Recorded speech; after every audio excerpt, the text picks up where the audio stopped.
একটা সেকেন্ড, হ্যাঁ ঠিক একটা সেকেন্ড দেরি হলে আর বাঁচত না 5 বছরের মেয়েটি।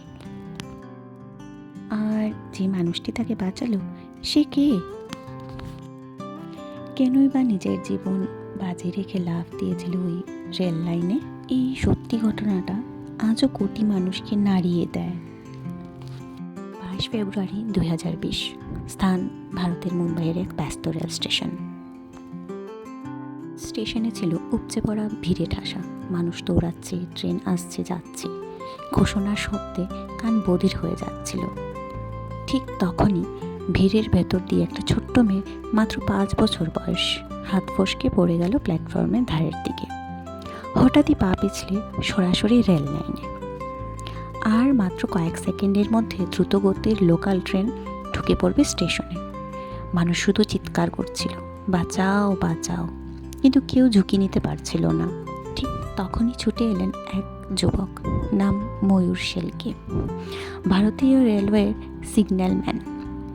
1 সেকেন্ডও দেরি না করে তিনি সরাসরি রেল লাইনে লাফিয়ে পড়লেন। প্ল্যাটফর্মের উপর থাকা যাত্রীরা শ্বাস আটকে দেখছিলেন।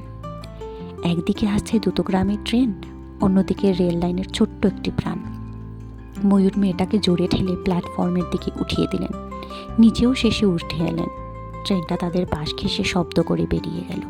স্টেশন জুড়ে তখন শুধু একটাই শব্দ, ওই লোকটা না থাকলে আজ শিশুটার মৃত্যু নিশ্চিত ছিল। মেয়েটার মা দৌড়ে এসে ময়ূরের পায়ে ধরলেন, কাঁদতে কাঁদতে বললেন, আপনি বাঁচিয়েছেন আমার পুরো পরিবারকে, আমি কোনোদিন শোধ করতে পারবো না। ময়ূর শুধু হাসলেন, বললেন, দিদি, এটা আমার দায়িত্ব ছিল না, কিন্তু মানুষের প্রাণ বাঁচানো এটা আমার মানবতা। এই ঘটনাটি স্টেশনের সিসিটিভিতেও ধরা পড়ে, যা পরের দিন সোশ্যাল মিডিয়ায় ভাইরাল হয়। কোটি কোটি মানুষ তার সাহসকে স্যালুট জানায়। ভারত সরকারও তাকে বিশেষভাবে সসম্মান দেয়, কারণ তিনি শুধু একটি প্রাণ নয়, একটি ভবিষ্যৎকে বাঁচিয়েছিলেন। বন্ধুরা, আমরা প্রতিদিন জীবনের দৌড়ে ব্যস্ত থাকি, কিন্তু পৃথিবী এখনও ভালো আছে, কারণ এখনও ময়ূর শেলকের মতো মানুষ আছে যারা নিজের কথা ভুলে অন্যের প্রাণ বাঁচাতে পারে। ভিডিওটি ভালো লেগে থাকলে লাইক দিন, আর কমেন্টে লিখে জানান আপনার জীবনে কি কখনো এমন কোনো নায়ক এসে হাজির হয়েছিল।